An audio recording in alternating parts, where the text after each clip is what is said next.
Bonjour et bienvenue sur cette petite vidéo sur les propriétés de l'intersection et de l'union.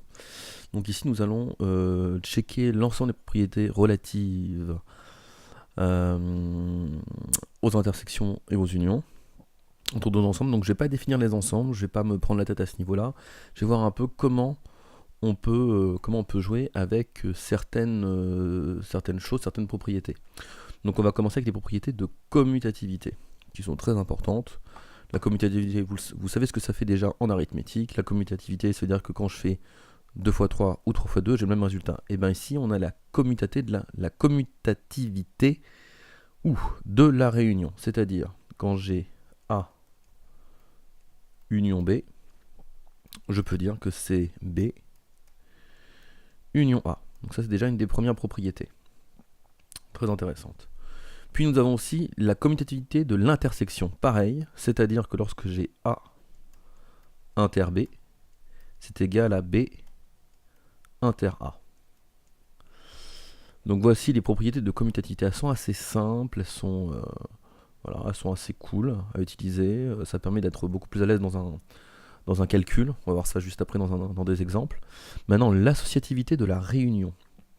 Alors, l'associativité de la réunion, c'est-à-dire quoi? C'est-à-dire que lorsque j'ai A union B union C, ça revient à dire que j'ai A union B union C. Je viens de déplacer mes parenthèses, c'est-à-dire que je peux associer indépendamment BC ou AB, ça ne changera pas le résultat. Donc ça c'est plutôt cool, donc principe d'associativité.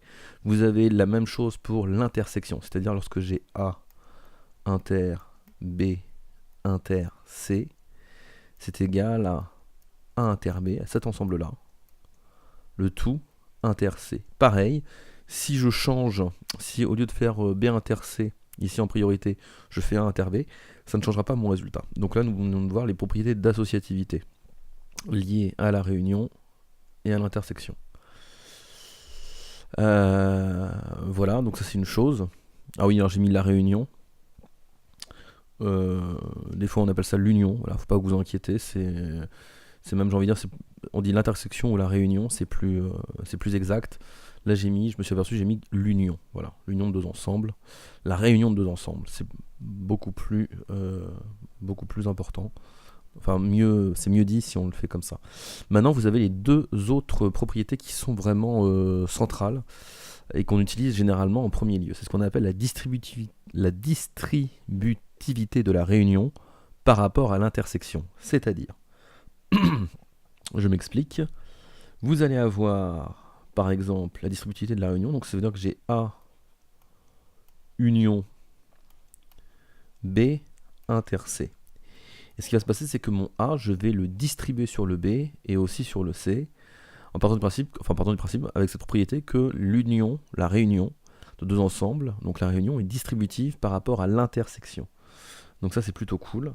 Ça va me donner quoi? Ça va me donner que j'ai donc ici, mon A il se distribue sur le B et sur le C. Tac. Donc ça me donne que d'un côté j'ai A union B, inter A union C. Très important.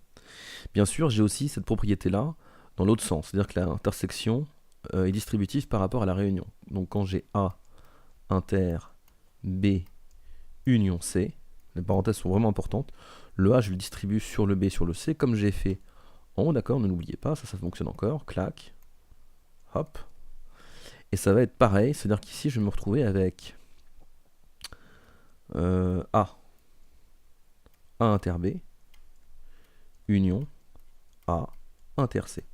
Et nous venons de checker toutes les propriétés liées à l'intersection et à la réunion.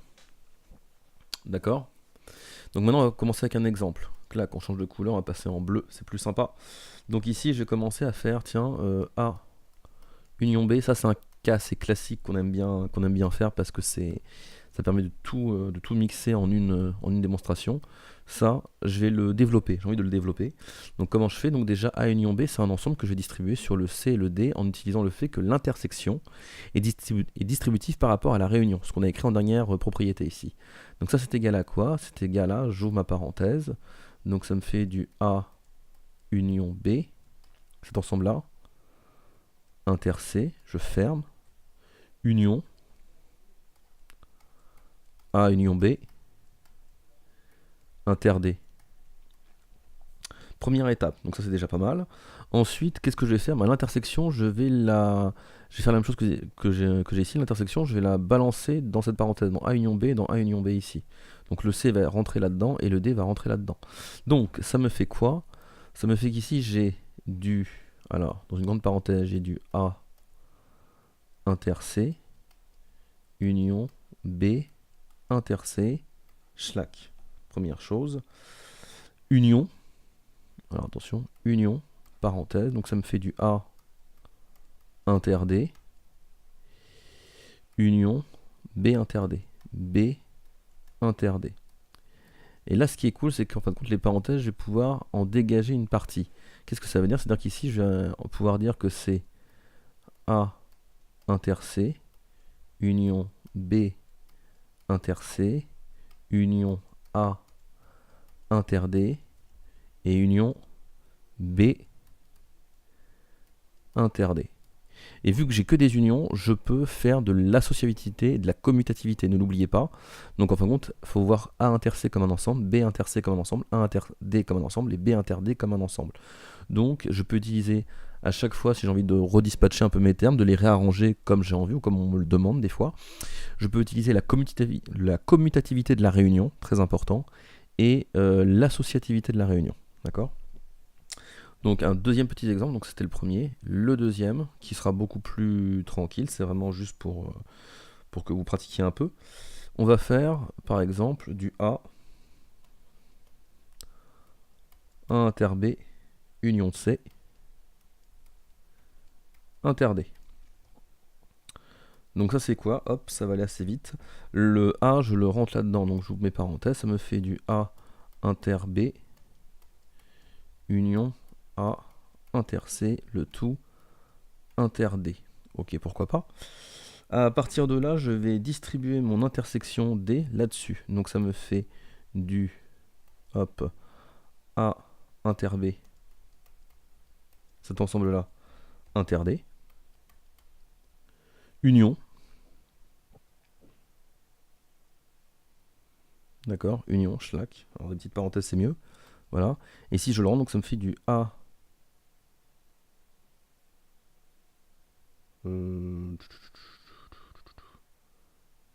oui, je le distribue, c'est une union, donc je le distribue.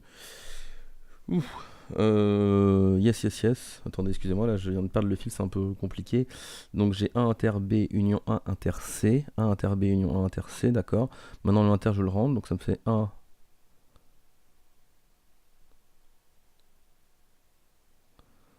Donc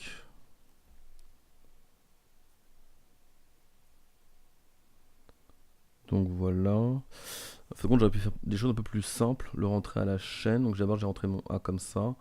Puis j'ai A union B inter D. Donc par contre, si vous regardez A union B inter D, on est sur A union B inter D là-dessus. Donc ça me fait A, D. Ça me fait un D inter ça. Union D, voilà. Inter. 1 inter C. Schlack. Des fois, on perd la vue à ce niveau-là. Je check tout ça, je vais avoir en fin de compte un D inter A. Donc là, je peux faire de l'associativité. Donc, en fin de compte, je vais avoir un D inter A de chaque côté. Donc, en fin de compte, je vais avoir un D inter A. D'accord. Inter B. Cette chose-là.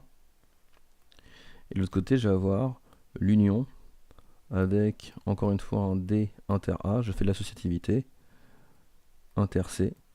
Et je vais pouvoir écrire ça sous une forme plus tranquille. Alors, je vais descendre un peu. Tac, tac, tac, tac, tac. Sur une forme plus tranquille. C'est-à-dire qu'ici, je fais une sorte de mise en facteur. D'accord? C'est-à-dire qu'ici, j'ai ça qui m'intéresse. Ça, ça. Donc ça veut dire que je vais avoir comme résultat que j'ai mon D inter A. Donc j'ai mon D inter A qui me fait. Alors ça je le mets en facteur, donc ça me fait du inter B union C. Voilà. Du inter B union C.